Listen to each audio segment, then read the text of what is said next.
Good evening. Welcome to the Daily Aztec broadcast. I'm Angela Kurish. And I'm Kyle Betts. On Tuesday, the San Diego State University Senate voted to extend the deadline to register for the credit-no credit grading option to December 10th. The Senate also rejected a motion that would eliminate spring break for the spring 2021 semester. Because of the many challenges students face this semester, including poor internet connection, lots of uncertainty, and adjusting to virtual learning, the University Senate found it necessary to provide students with academic relief.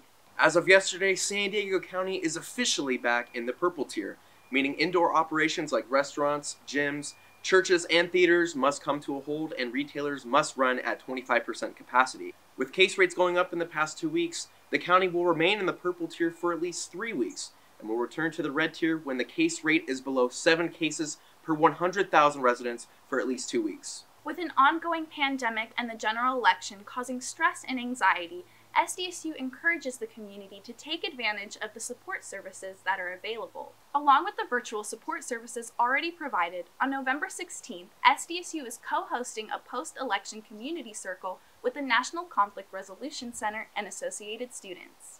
The event will be held from 4:30 to 6 p.m., and you can still register online. After suffering its first loss of the season last weekend, SDSU football looked to rebound against Hawaii yesterday at Dignity Health Sports Park. I drove up to Carson to recap all the action. Here's my postgame report.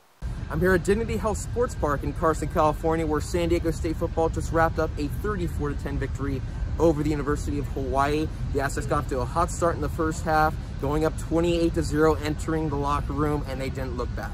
SDSU entered its 4th game of the year, coming off its only loss against San Jose State. The Scarlet and Black made up for what they couldn't in the first half last week, scoring 28 unanswered first half points. Leading the way, Greg Bell. He had this 62-yard touchdown to give the Aztecs a 14-0 lead near the end of the first. Another touchdown, and 3 quarters later, Bell ended his day with 160 rushing yards and 2 touchdowns. Bell also eclipsed the 100-yard mark for the 4th straight game. That's the first time an Aztec has done that since Rashad Penny in 2017. It feels good. I got to give all the credit to my O-line and the coaching staff for calling good plays, and the O-line for blocking good, receivers blocking good, and tight ends as well.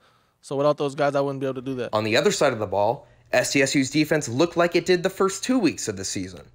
The Aztecs defense caused 3 turnovers, including this Caden McDonald sack to hold Hawaii to just 10 points. The Rainbow Warriors scored an average of nearly 27 points in their first 3 games this season. It was really nice. We worked real hard all week long to get better and improve from last week, and to have a performance like we did today. We still need to get better. We need to keep them out the end zone, but overall I think we played really well. The Aztecs would go on to win the game 34-10 and are now halfway through the regular season. Now the Aztecs prepare for the second half of the season, facing Nevada next Saturday. And for the Daily Aztec, I'm Kyle Betts. We'll send it back to the studio. That's all from us here in the studio. If you like what you saw here this evening, then keep your eyes peeled for next week when we drop our next digital issue. And for the Daily Aztec, I'm Angela Kurish. And I'm Kyle Betts. Have a great night.